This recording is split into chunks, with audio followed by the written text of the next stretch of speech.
Amici del canale YouTube Arin7798, benvenuti al quinto episodio di Rock vs Pop. Se vi piace il video, cliccate mi piace. Per essere aggiornati alle ultime novità, iscrivetevi a questo canale.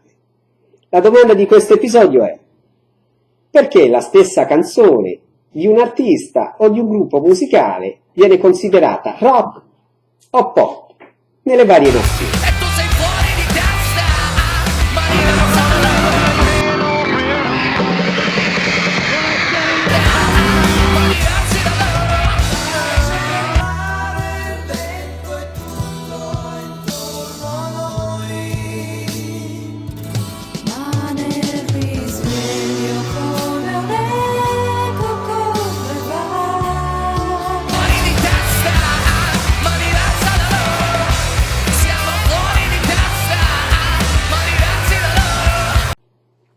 Nel mondo ci sono vari metodi per classificare il genere di una canzone.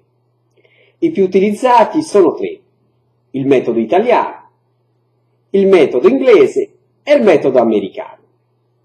Vediamo le peculiarità per cui si distinguono.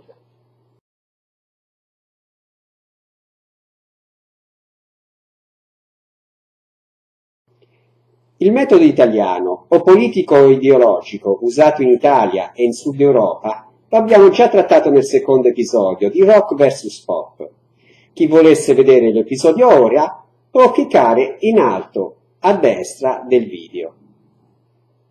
In sintesi, un artista può fare musica più dura degli AC/DC o dei Megadeth, ma se ha successo, vende molto, va a Sanremo, ma soprattutto non è schierato politicamente di sinistra, tale artista verrà etichettato come pop, perché è commerciale e fascista. Nel 2021 i Måneskin cosa avrebbero dovuto fare per essere rock? A Sanremo Festival si dovevano presentare coi tatuaggi di Che Guevara e di Mao Zedong e alla premiazione salutare i compagni dei centri sociali. All'Eurovision Song Contest, durante l'esibizione, Vittoria si doveva accovacciare e urinare davanti a tutti, facendo le linguacce. Damiano doveva interrompere l'esibizione e fare uno spot per promuovere la liberazione della droga, anziché presentarsi il giorno dopo alla conferenza stampa col test antidroga per dimostrare che lui era pulito. Così squalificati, cacciati dalle case discografiche, morti nella miseria, per gli intellettuali comunisti sarebbero stati rock.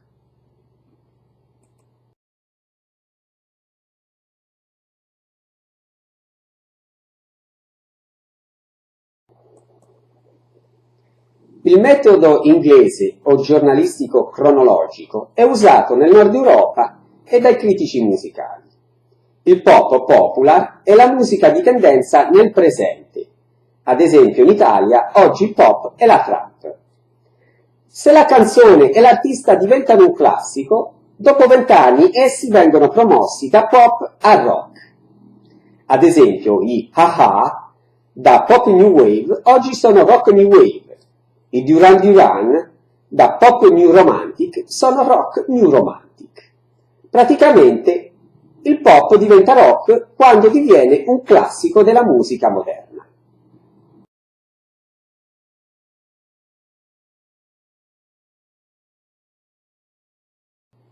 Il metodo americano, il più antico, è usato dagli artisti professionisti e dalle case discografiche, mainstream, per definire il bacino di vendita del prodotto. Il metodo più vecchio ed oggettivo. Il rock, il pop ed altri generi musicali hanno una quota di mercato che l'artista di quel genere dovrebbe mirare a conquistare. Tali quote cambiano di anno in anno. Se la forza degli artisti di un genere musicale prevale sugli altri generi, determinerà il genere popular.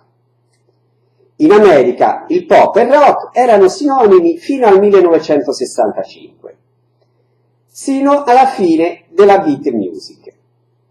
Dopo con il pop si intende un rock morbido e melodico, leggermente più lento e orecchiabile, apprezzato dalla massa.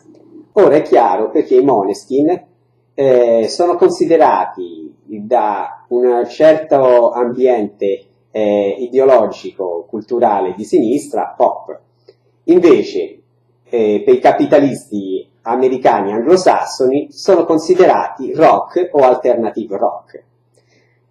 È ovvio che i Måneskin sono più avvicini a quell'ambiente rock giovanile che all'ambiente pop come può essere Laura Pausini o Mengoni, o Rihanna o Beyoncé, faccio un esempio. Ma queste sono sottigliezze. A fin dei conti quello che conta è quello che piace a voi. Se voi preferite vederli come rock, vedeteli come rock. Se preferite vedere pop, vedeteli come pop. L'importante è una cosa, che il pop non venga considerato un genere di serie B rispetto al rock. Sono due cose differenti.